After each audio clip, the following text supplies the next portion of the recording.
Hey family, it's Ubria.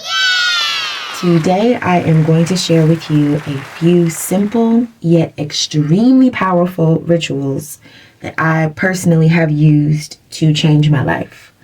Some of these were taught to me and some of these I just kind of figured out through trial and error.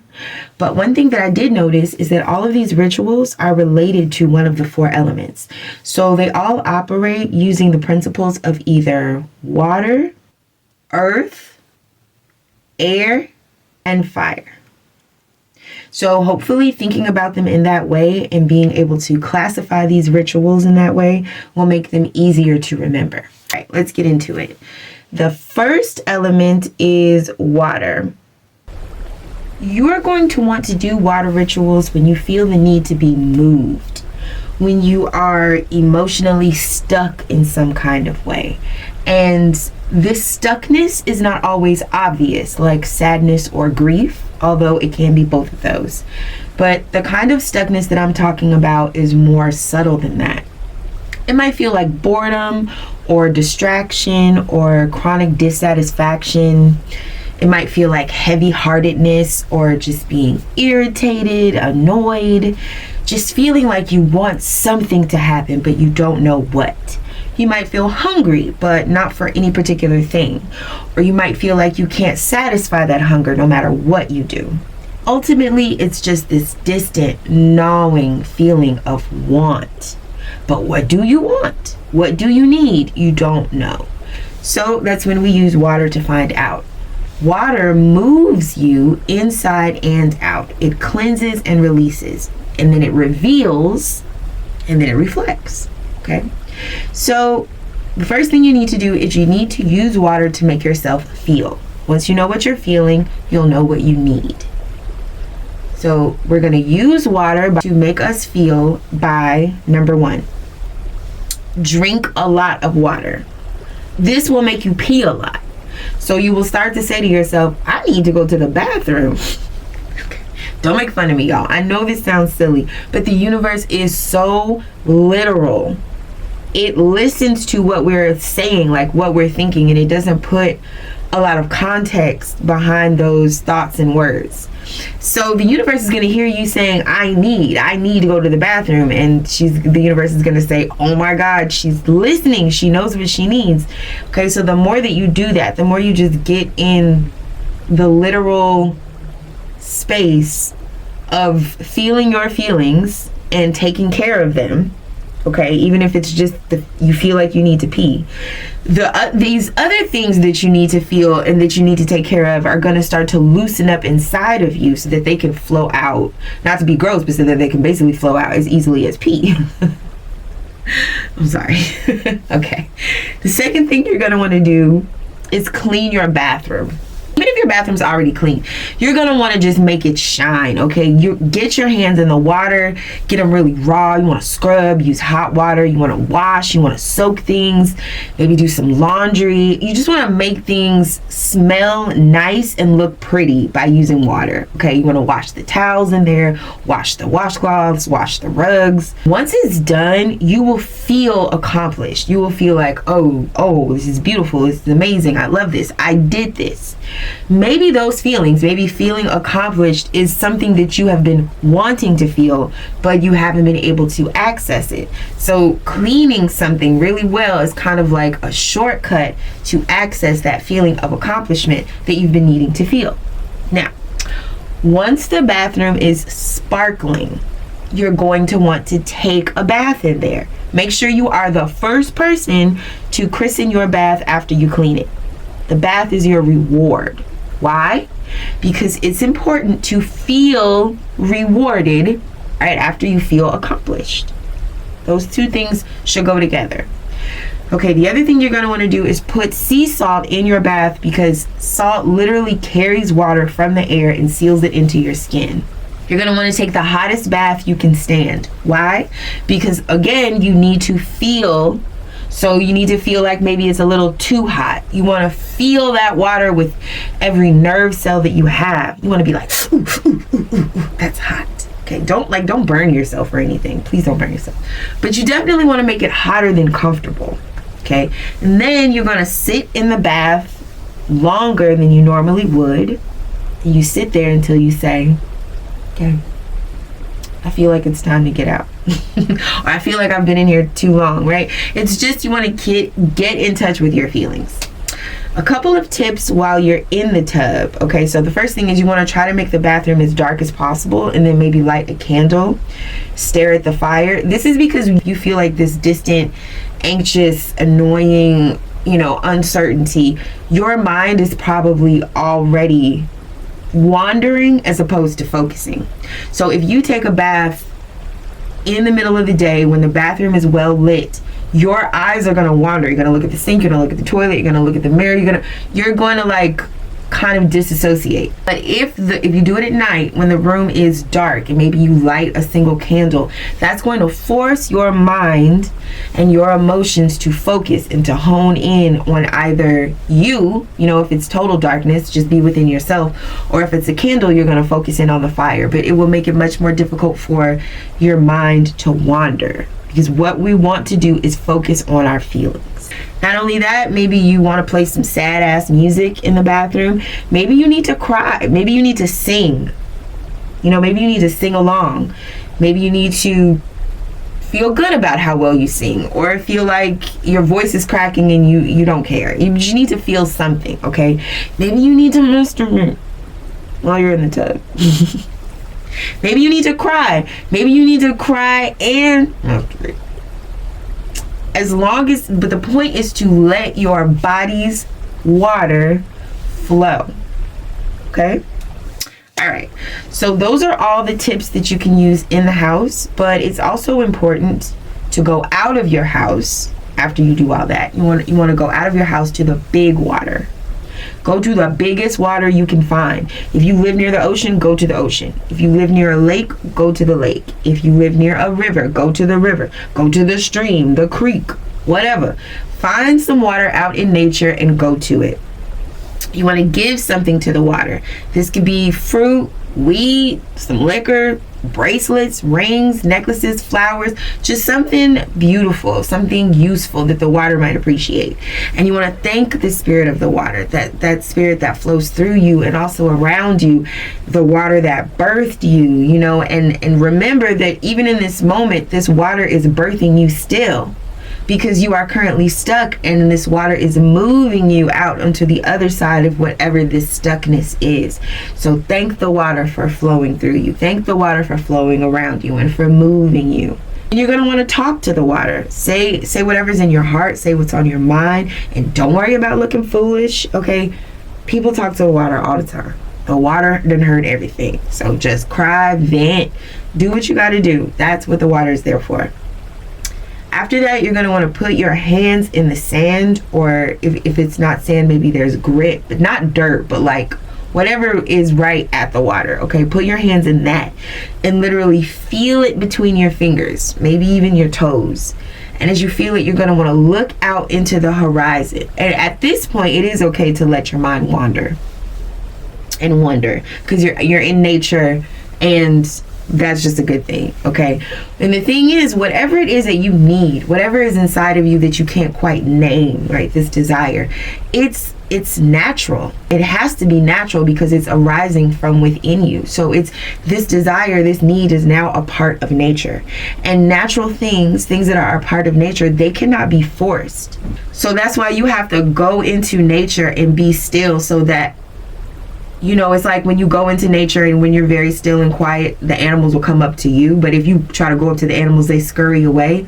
Well, your feelings are like that. So you have to create a safe space for your feelings to finally arise up and communicate their true nature to you and reveal themselves to you. So at some point, if you do this, either while you're staring off into space, you're going to have an aha moment, or maybe it doesn't happen right then. Don't, like I said, you can't force it, but it will just naturally, if you just stay in that mood, if you just stay in that peacefulness, in my experience, it will arise at some point after. This last part is very important. When you leave the water, take sand with you, or some sort of grit or silt. Like if you're not at a beach and you're at a river, don't bring dirt home with you, but take some sort of sand with you. And the reason is because sand shifts things. But that's not part of the water discussion. So we're going to get to that in a minute. Our next element is earth. You're going to want to do earth rituals when you want to physically move. Like if you literally want to maybe move from your apartment or move from your house, or you want to move towns, or you want to move relationships, you want to move cities, you want to move jobs, right? Like this is when you physically want to move from one circumstance to another circumstance. For this situation, you're going to want to use the earth around you to create movement. And we're going to do this in the form of cleaning, okay?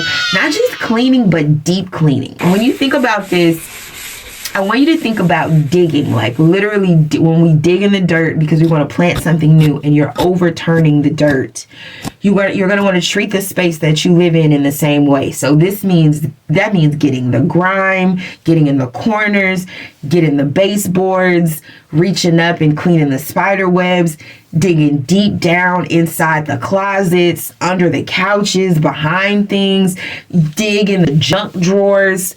You want to always keep in mind that you're trying to get to the bottom of it, right? You're trying to dig to the bottom of it. You want to get it out of there. You turn up that dirt. You know what I'm saying? Mop the floors, scrub the walls, clean out the fridge, clean out the freezer. Now, this could take a while, right? Depending on how big your place is or how much stuff you have. This could take hours, or this could take days, or it could even take weeks, okay? Because I'm talking about turning up that dirt. But just make it a ritual. Just make it a part of your daily life or your daily experience, right? And as you do this, as you throw away as much as you can, you're also going to give away as much as you can. Give away the things that you don't need. Give away the things that you don't use, or throw away the things that are useless that you don't use or that you don't need, okay? After that, you're going to want to organize what's left. And then even after that, you're going to want to minimize what you organized, okay? The point of this is to do like Mama Erykah Badu told us, okay? She told us to pack light because we not finna be bag ladies no more, okay? And so this is like in an emotional way and in a physical way. But in all ways, we're getting rid of our baggage. And what do I mean in an emotional way? Well, I feel like it is impossible to do this much cleaning without like working through some of your own stuff inside that you've needed to work through. Because what happens when we clean, I don't know why it's like this, but it's like when you wash the dishes, you wash your mind, right? You wash your worries. You scrub your anger. I don't know why it's like this, but have you ever seen a mom like angry clean? Okay, and then once it's all clean, now she's in a better mood. There's something very therapeutic about cleaning, as long as we do it as an act of spirituality and therapy, and not as an act of, I'm the only one who does every fucking thing around here. Okay, don't approach it with that attitude. Approach it with the attitude of like, I'm doing this for me. I'm doing this for my peace of mind. As long as you do that, you're going to be working through some internal shit. And so the benefit will be external as well as internal. If you do this cleaning, it's going to be done on all levels. Okay. I don't know why life is like that, but life is like that. So after you have feng shuied your place, then you're going to, just like with the water ritual, there's the inside part and then the outside part. So after you do this, then you're going to want to do the outside part, and you're going to want to, and you could do this once or like do it a bunch of times, but you want to start to go out for walks, long walks, okay, where your feet just kind of take you wherever they want to take you. Try to do this without planning exactly where you're going to go. It's okay if you drive, like maybe you get in your car and your feet drive you to the woods and you walk around the woods. Or maybe if you don't have a car, maybe your feet take you to the bus and you ride to a bookstore, or you ride to a neighborhood that you've never walked around before, and you kind of, daydream while looking at the different houses and being like, I've never been over here. This is nice. This is nice. Just the point is that you need to go on a little adventure or several adventures. In each of your adventures, bring back something to like consecrate that little journey that you took with yourself. It could be a rock or a pebble. It could be like a little interesting little thing that you found, a coin, or a necklace charm. I mean, when you go out in the world, if you're observant, you can find all sorts of little treasures. Okay. When you get back home, what you're going to do is, you remember the sand that we collected from the water ritual. Okay. You're going to want to take that sand once your home is clean and once you've been on some adventures, or at least one adventure. You're going to bring out that sand or the grit that we collected at the beach. You're going to want to put it somewhere out of the way where nobody can mess with it. We're going to create a little altar, a little space, a little paradise with this sand. Okay. So the space that you choose, it should be waist level, like a waist level table, or higher. Me personally, I prefer eye level. The ideal place would be like a high shelf in a bookshelf, or the top shelf of a bookshelf, depending on how high it is, because you still want to be able to see it. It's just somewhere that's out of the way, and then it has like space behind it for you to also use the wall space, or like also decorate behind it. So yeah, you're going to want to put that sand in like a beautiful little dish. And it doesn't have to be expensive. It can be pretty, but not expensive. So something you could get at the Dollar Tree or maybe on Amazon. But you want to put your sand in that dish, and then put the dish of sand on top of like a beautiful cloth that you really like to look at. And then you're going to want to put your little treasures in the sand. Also treasures that you have collected from your adventures, but also treasures that you might have in your house, like a little necklace charm, or like maybe like a little earring that doesn't have the match anymore, but you love it and you don't want to lose it, or maybe like your favorite crystal. You want to start putting these little gems in your sand. And if whatever you brought back from your adventure, if it's too big to fit in the sand, then just put it next to the dish with the sand on it. Like just put it on top of the cloth next to the dish. Okay. If you know where you want to live, or where job you want to have, wherever it is that you want to move to, your next relationship, your next home, your next city, your next country, wherever it is that you want to move to, if you can find pictures of even if you don't have like exact pictures of it, pictures that evoke the energy or the emotion that you want to feel, put those pictures up behind, print them out, or cut them out if it's in a magazine or something, and tape it to the wall behind the sand. Because then the sand is going to become like the tangible landscape of this vision that you're having of where you like to go. And then you're going to want to tend to this little piece of magical paradise, okay, a little bit every day. You're going to want to stir the sand around. You're going to want to take some time to just kind of stare at those pictures, put your fingers in the sand, go on more adventures, gather more things, more little treasures to put in the sand, put up more pictures, put up quotes. You're just going to want to pour yourself and your love and your hope and your desire into this little soul space that you have created. And I'm telling you, this is magic. It will be a separate video for you to explain what all happened in my life after I did this, but when I tell you, this is magic. And bonus points, triple thousand bonus points, if you can actually gather sand from the place that you want to move to. So this requires a little bit of connection, right? Because you might have to email or call somebody and be like, hey, you live in such and such. Can you send me some sand? I know it sounds weird, but just ask, or just put out the desire in the universe for that experience, and it'll manifest. Ask me how I know.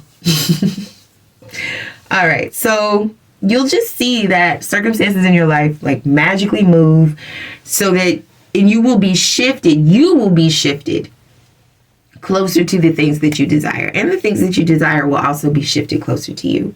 And this is because sand shifts things. And also having adventures shifts things. And also deep cleaning makes space for everything that your life wants to bring to you, but they just didn't know where to put it. Okay. So also want to do is occasionally light some incense or some sage or some Palo Santo or a candle at your little altar, and just bask it in and breathe it in from time to time. That brings us to our third element, which is air. You're going to want to do air rituals when you're trying to make a way out of no way. You're going to use air rituals if you need your life to lighten up, right? Like say life is too heavy. There's too many things going on. You don't feel like you can handle it. You don't feel like your burdens are bigger than you can bear. that type of energy. You want to use air rituals if you need to speak a different reality into existence. Doing that, speaking a new reality into existence, that requires walking by faith. Y'all know that Bible verse that says we walk by faith, not by sight. Okay, speaking a reality requires doing that. And the most effective way to walk by faith and actually prove that you are walking the walk of faith is to fast and to pray. So those are the rituals for the air element: fasting and praying. Now, you might feel some resistance to this. I have definitely felt resistance to this in the past because fasting and praying sounds serious. It sounds like the thing that the old folks do, and we feel like we ain't that old. But listen, you listening? Do it. Okay. It is serious, but it seriously changes things. And that's what you want. You're meant to fast and pray when you are literally asking God for a miracle. There's different ways to do it. Some people fast by maybe juicing for a month and then only drinking the juice.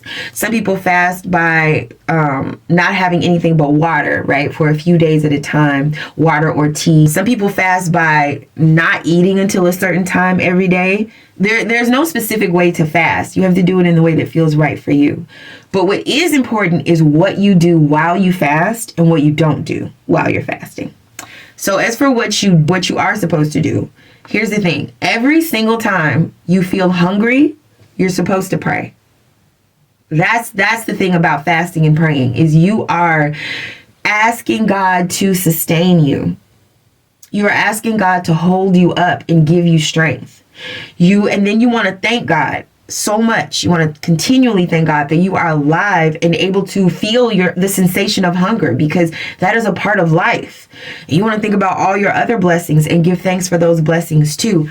Only after giving considerable thanks and asking God for strength and thanking God for strength and thanking God for sustaining you and for holding you up and for blessing you continually, after you get to that space of gratitude within you, then you want to ask God for what you really, really, really, really, really want, for the reasons that made you fast and pray in the first place. And then you want to thank God in advance for his wisdom and provision in terms of that issue. I cannot even explain to you how blessed you will be when you do this, because even if you're not super religious, you need to understand that the universe, like I said, is literal. So by doing this, you're basically sending the signal to the universe that you prefer the source of all things over the things. You know, the Bible does say, seek first the kingdom of heaven and its righteousness, and then all riches will be added unto you, or all things will be added unto you.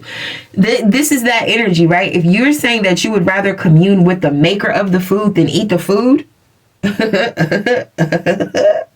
that is the space where miracles happen. And not only that, but a lot of times when you're worried about something and you're in need of a miracle, a lot of times we use food for comfort. So by fasting, it's like you're starving your problems. You understand? They won't be able to feed off you anymore because you're not looking for food to disassociate. Okay. And here's the thing too, if you don't feel like you can give up eating for hours or days at a time, but you do feel like you're in need of a miracle, maybe try a simpler version, okay? Where instead of giving up all food, you just give up something that you really, really like and enjoy, like potato chips or YouTube or chocolate or coffee. You know, fasting doesn't always have to be giving up all food. Sometimes it could just be fasting or abstaining from certain things. But the point is that you give up a crutch. You want to give up something that you lean on. Replace that thing that you lean on with God and prayer. And so every time you have a craving for that thing, that's a reminder to pray. That's a reminder to lean on God and pray for strength and acknowledge why you are not indulging in that thing in this particular time. Because either way, it is going to help your communion with the Most High. And that is the space where miracles happen. Okay. And here is the one thing that you absolutely don't do when you are fasting and praying for a miracle, is broadcast it. We do not tell people when we are fasting and praying. The Bible says you're meant to wash your face and anoint yourself with oil and go out there and look like you ate a good meal, like ain't nothing wrong. Because It's the energy of God's people are provided for. God's people are taken care of. So in this space where God is taking care of you, even though you're not eating food or even though you're abstaining from certain things, you don't want to be looking all hungry and telling people, oh, no, I can't eat because, no, absolutely not. This is a time for getting stronger. It's very tempting to tell people, about your sacrifice too, because we have this feeling that we know people would be a little bit impressed, right? Like, oh my God, you're not eating, you're fasting. That's so cool. I wish I could do that. I don't know. And we want to hear that. Our ego wants to hear that. But no, we're killing the ego right now. It's not about the ego. We're not feeding the ego right now. This is about the spirit. So that's why you want to keep it a secret.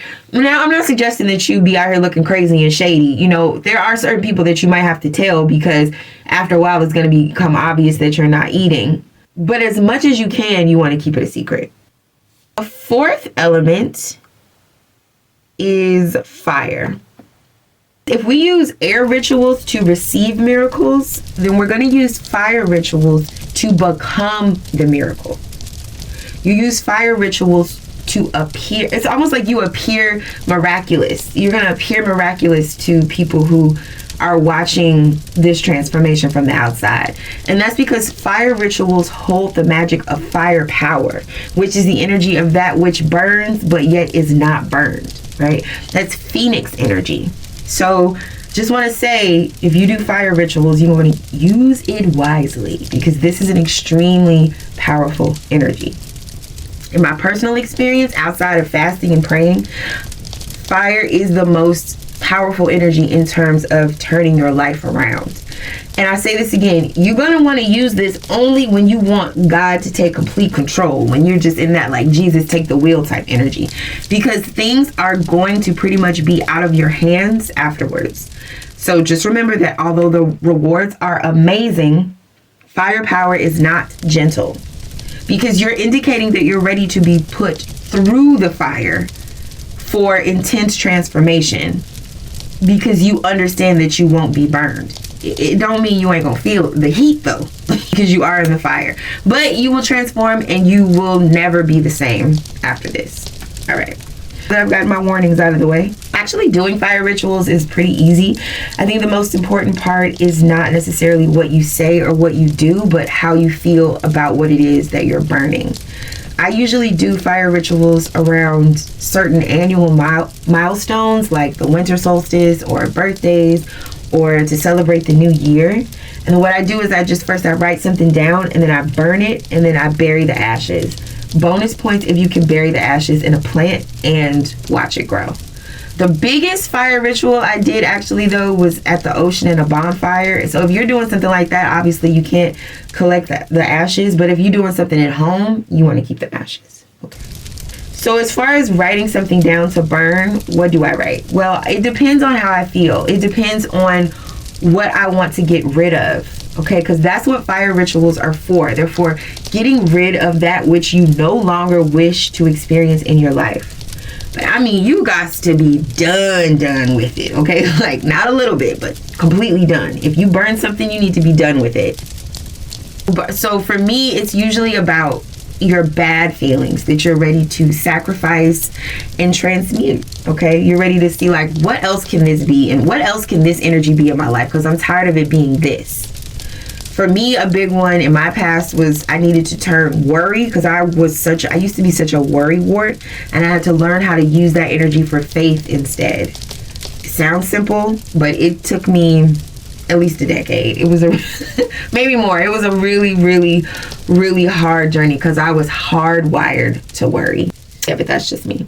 So the things that you want to burn, the things that you want to write down is stuff like your worries, your fears, your guilt. Regret is a big one because it makes it hard for you to forgive yourself. And if you can't forgive yourself, it makes it hard for you to expect and enjoy good things in your life.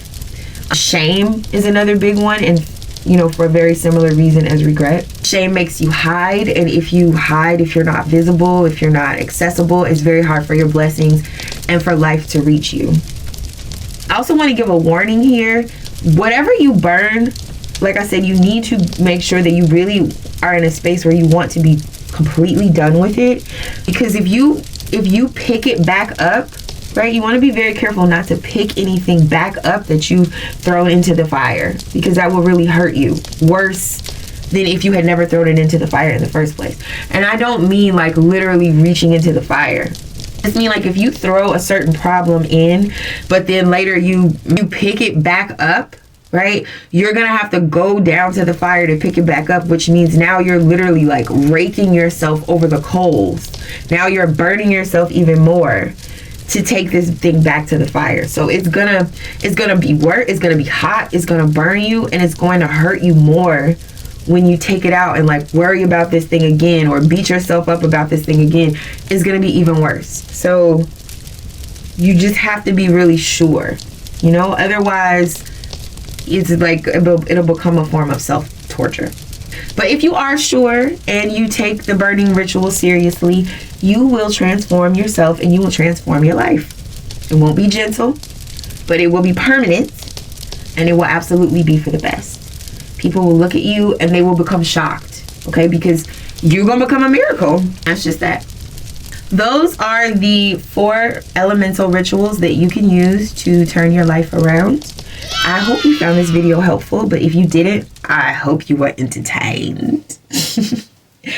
Please take a moment to give this video a thumbs up. And if you have not yet subscribed to my channel, you're missing out. Please take a moment to do it now. And thank you for watching, and I will talk to you next time. Peace.